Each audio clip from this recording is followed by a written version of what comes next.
네, 안녕하세요. 태양광입니다. 오늘은 2023년 6월 7일입니다.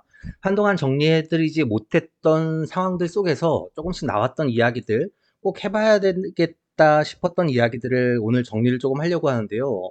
두서 없이, 순서 없이 진행이 되겠지만 사업자분들이 꼭 한번 알고 가셔야 되는 내용들이지 않을까 싶어서 정리를 조금 해봤습니다. 정책의 목표가 명확합니다. 명확한 상황 속에서 우리가 사업에 대한 기준이 계속 달라지고 있지요. S&P도 급락이 심하고 REC의 변동가도 심하고 지금은 상한가 규제도 섞여 있는 상황에서 우리 사업자분들이 반드시 알고 가야 될 게 무엇이 있을까 싶은 것들, 또는 정책이 변화되는 것들, 그리고 시장이 흐름에 달라지는 것들을 한 번쯤 체크해 보려고 합니다. 어, 약간 순서가 정리가 안 될 수도 있는데 그래도 끝까지 한번 들어보시면서 시장이 어떻게 변하는지 같이 이야기를 해보면 좋을 것 같습니다. 일단 S&P 변동사항 먼저 한번 챙겨보려고 합니다.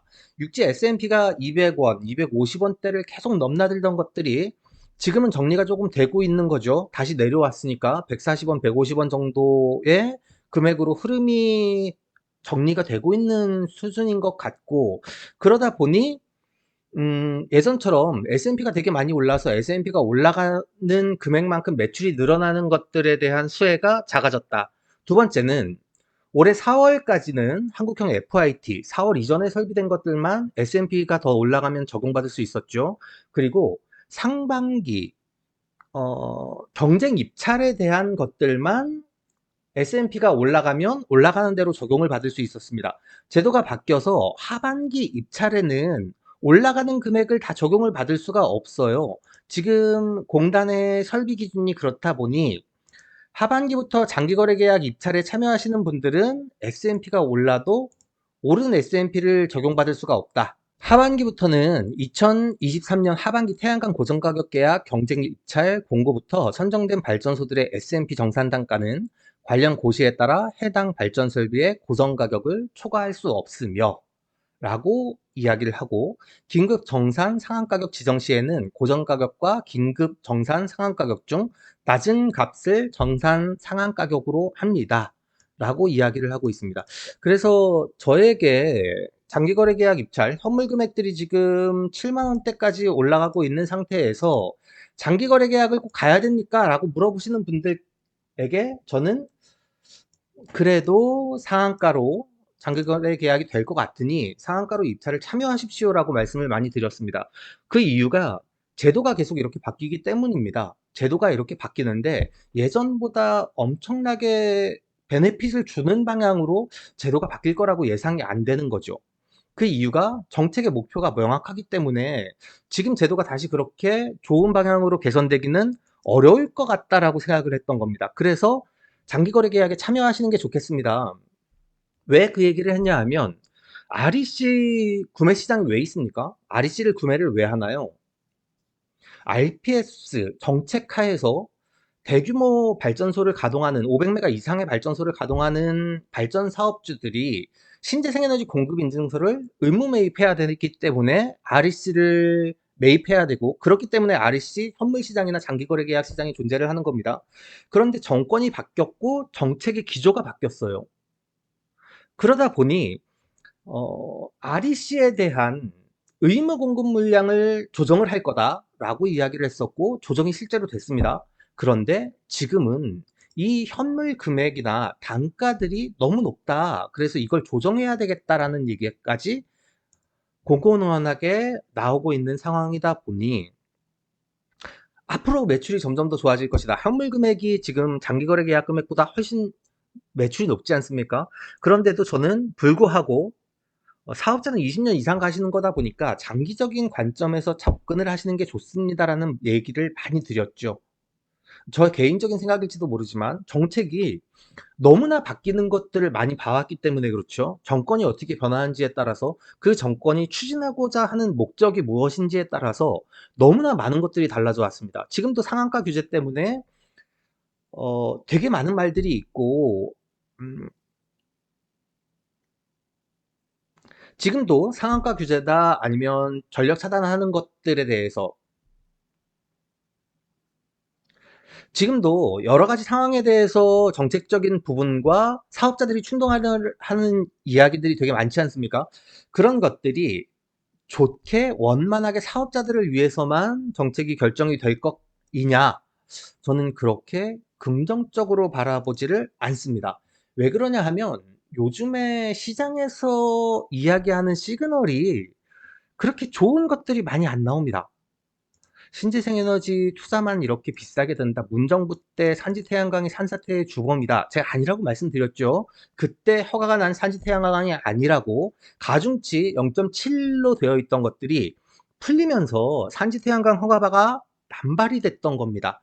가짜농장의 부당전력기금, 불법 태양광에 대해서도 얘기가 많이 나오는데 이것도 조심하셔야 될 것들이 제가 예전에 언급을 한번 해드린 적이 있는데 REC 가중치를 받고 REC를 지급을 받았으면 이거에 대해서는 크게 문제될 게 없지 않습니까? 앞으로 시간이 지나면서 이거에 대해서 특별히 다시 얘기할 게 있습니까? 라고 묻는 분들께 만약에 환수 조치가 떨어지면 어떻게 하실 거예요? 아니면 REC 설비 확인을 받았는데 REC 발급이 중단되면 어떻게 할 겁니까? 우린 지금 S&P와 REC의 매출을 같이 가져가야 되는데 그게 안 된다면 어떻게 될까요?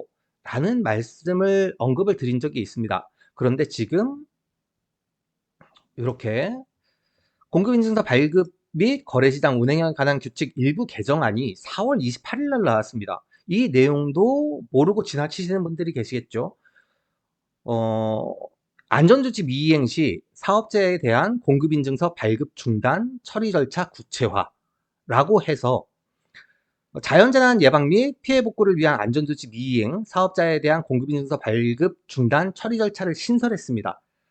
지금 산지 태양광에 대해서 규제가 심해지고 안전 절차가 복잡해졌다라는 것뿐만이 아니라 그럼으로 인해서 규제할 수 있는 방안들도 다들 만들어가고 있다라는 얘기죠. 전 정권 때리기일 수도 있고 버섯 재배사나 재배사들 걱정되는 분들이 많으시고 현황 조사도 나가고 있고 원상복구도 떨어지고 있는데 이런 것들이 계속 때리다 보니 사실은 정책적인 목적과 지금 추진하는 가고자 하는 방향이 명확하다. 제가 뭐 좋습니다. 이런 기사들이 있는 것들 충분히 알고 있고 그렇기 때문에 문제가 되는 것들을 알고 있는데 이렇게 욕을 하면 안 되지 않습니까? 라고 얘기를 하고 싶어요. 지금 아리백을 글로벌 기업들이 달성하기 위해서 노력을 하는데 리뉴어블 에너지 100%로 생산된 소재들을 가져와라. 그런데 우리나라에서는 CF100, 카본 프리 100%라는 것을 추진하고 있습니다. 그런데 애플이나 BMW, 벤츠에서 아리백으로 생산된 소재들을 매입을 하겠다라고 얘기를 하는데 그 기업들한테 가서 물건을 조달하는 벤더들이 이렇게 얘기를 하는 거죠. 우리나라는 아리백을 안 하고 CF100을 하고 있습니다. 그렇기 때문에 우리나라에서 CF100으로 생산된 재료를 사주세요. 라고 하면 먹힙니까? 그러니까 뭐 목적은 알겠어요. 어떻게 하고 싶다라는 얘기는 알겠는데 전혀 그게 방향성을 제시하지 못하고 있다라는 것. 또 차세대 K셀이 고사위기다라고 얘기를 하는데 왜 그렇습니까? 시장을 창출해야 됩니다. 시장을 창출하고 수요를 만들어줘야 거기에서 같이 상생하는 기업들이 커갈 수 있고 시장이 있어야 저희처럼 태양광에 종사하는 사람들도 많아지고 소재나 부품, 제조에 대한 기술 개발도 늘어나겠죠. 그래서 경쟁력 있는 가격으로 생산 단가가 낮아져야 됩니다. 그런데 우리나라는 그런 것들을 안 하고 있죠. 그런데 해외에서 글로벌 기업들이 투자를 하고 신재생 에너지를 늘리겠다라고 얘기를 하는 것들을 우리나라 보수 언론에서는 야만적인 확장이라고 표현을 하고 있습니다. 제가 태양광 관련된 산업 내용에 대해서 뉴스들을 매일매일 십수년째 서치를 하고 있어서 사실 그다지 놀랍지 않습니다. 이런 보수 언론들이 어떻게 쓰는지에 대한 것들을. 그런데 이것 때문에 국내에서 시장을 잃어버리고 장기적인 관점에서 시장 창출을 못하고 K셀이 고사 위기라고 얘기를 하는 것들이 너무 이중적이지 않습니까? 시장을 만들어야 국내 제품들이 기술 개발을 하고 발전해 나갈 수 있는데 그런 기조 자체가 별로 없죠. 아예 없죠. 그러면서 그냥 욕하기 바쁘고 지금 제가 구글에서 서치를 한 겁니다. 딱 일주일치 기사를 서치를 해서 한글로 번역본을 보여드리고 있는 건데요. 전 세계적으로 재생에너지 확장에 대한 내용들, 노력들이 엄청나게 늘어나고 있습니다. 이건 기술 개발이 돼야 되는 건데 그러기 위해서는 시장 창출이 바탕이 돼야 되는 거죠. 국내 기업들 한화가 글로벌 1위 기업이니까 빨리 해외에 나가서 시장을 창출을 해라 라고 하지만 국내에서도 어느 정도 시장이 있어야 되는 거죠. 그렇지 않은 상태에서 국내에 있는 시장은 다 죽여버린 상태에서 해외 시장만 아니면 기술 개발만 해야 된다? 그걸 못해서 망해가고 있다라고 얘기를 하는 것들이 정말 너무나도 어처구니가 없는데 요즘에 보수 언론들 쪽에서 아니면 정책적인 부분에서 태양광에 대한 삐딱한 시선이 너무나 많다. 그렇기 때문에 사실은 현물 시장에 가신 분들이나 장기 거래 계약이 안 된 분들에 대해서 걱정이 조금 더 많이 되는 게 현실입니다. 긍정적인 얘기를 드리면 좋죠. 긍정적인 이야기를 많이 드리고 태양광에 대해서 앞으로 비전이 있다 보니까 이런 비전을 보고 많이 투자를 하시고 태양광 산업에 관심을 가져주십시오라고 해야 되는 게 저의 목적이기도 하죠. 시장 창출을 해야 되니까. 그런데 지금의 상황은 너무 좋지가 않다. 그렇기 때문에 장기 거래 계약에 들어가시는 게 좋지 않겠습니까? 라는 말씀을 많이 드릴 수밖에 없었다. 라는 게 저의 입장입니다. 또 한 가지. 지금 우리 2010년, 2011년, 2012년이 되기 전까지 RPS 사업이 진행되기 전에 RPA 사업이라는 걸 진행을 했습니다. RPS 시범 사업이라고도 표현을 했는데요. RPA 사업으로 진행된 사업안들에 대해서는 자동으로 RPS로 전환이 되고 있습니다. 사업자분들이 이 내용을 잘 모르셔서 문의를 하시는 경우가 많았고, 그래서 카페에 자료들을 올려놨다 보니까 들어와서 한 번쯤 확인하시고 RPA 사업은 RPS로 전환을 해서 가중치 신재생에너지 공급 인증서를 받아서 현물 시장에 판매를 할 수가 있다. 자, RPS 시장뿐만이 아니라 IPA 사업자들도 현물 거래 시장으로 들어옵니다.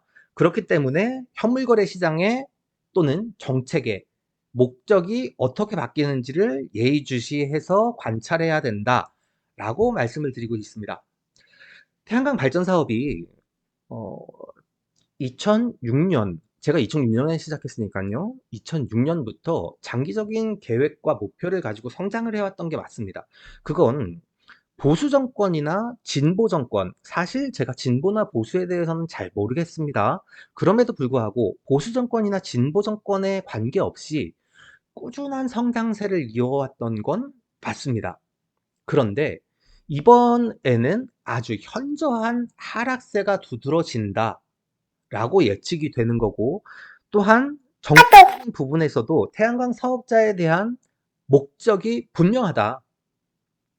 지금은 태양광 사업자들이 공공의 적이 되어 있는 상태다 보니까 태양광 사업자들이 앞으로 장기 사업 관점을 잡을 때 장기적인 안전성을 조금 더 염두하고 고려해 보시는 게 맞지 않나라는 생각이 듭니다.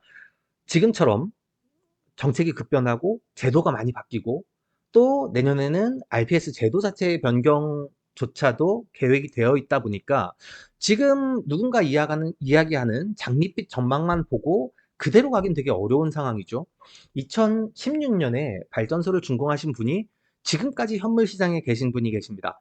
물론 그때 장기거래 계약에 들어간 것과 지금 장기거래 계약에 들어가는 것 무엇 하나만 정답이다라고 얘기하기는 조금 어려울 수도 있어요. 그런데 2016년 당시에 장기 거래 계약을 하셨다면 그동안 7년 동안 조금 더 마음 편하게 사업을 안정적으로 유지하실 수 있지 않았을까? 라는 생각이 들더라고요. 사업 분석을 해보다 보니까. 지금도 마찬가지입니다. 지금 들어오시는 분들이 현물 금액에서 현물 시장에서 거래를 할 수도 있고, 장기 거래 계약 시장에 들어갈 수도 있고, 장기 거래 계약 시장에 들어가는 것들이 더 불리하다라고 생각이 될 수도 있겠지만, 지금 사업을 준비하시는 분들은 장기적인 관점에서 우리 사업이 어느 쪽 방향으로 어떻게 진행이 될 것이고, 정책적으로 추구하고자 하는 목표하고자 하는 바가 무엇인지를 다시 한번 좀 생각을 해봤으면 좋겠습니다. 오랜만에 유튜브 영상을 다시 찍다 보니까 발이 좀 꼬이고 발음이 안 좋은 부분도 있었을 거라고 생각이 됩니다. 다만 제가 전해드리고자 하는 이야기들 정확히 전해드릴 수 있도록 조금 시장에서 외면받고 작은 뉴스지만 우리가 반드시 알아야 되는 이야기들을 꼭 찾아서 더 많이 알릴 수 있도록 노력하겠습니다. 오늘도 영상 끝까지 시청해 주셔서 감사하고요. 다음번에도 유익한 내용으로 영상 준비할 수 있도록 하겠습니다. 감사합니다. 가짜 뉴스와 잘못된 정보들이 넘쳐나고 있습니다. 스팸과 사기꾼 예방을 위해서 참여가 필요합니다. 첫 번째, 3개의 점을 눌러주세요. 두 번째, 신고를 클릭해주세요. 세 번째, 스팸 또는 오해의 소지가 있는 컨텐츠를 선택하세요. 네 번째, 대량 광고 또는 사용자를 현혹하는 컨텐츠를 클릭하세요. 다섯 번째, 싫어요를 눌러주세요.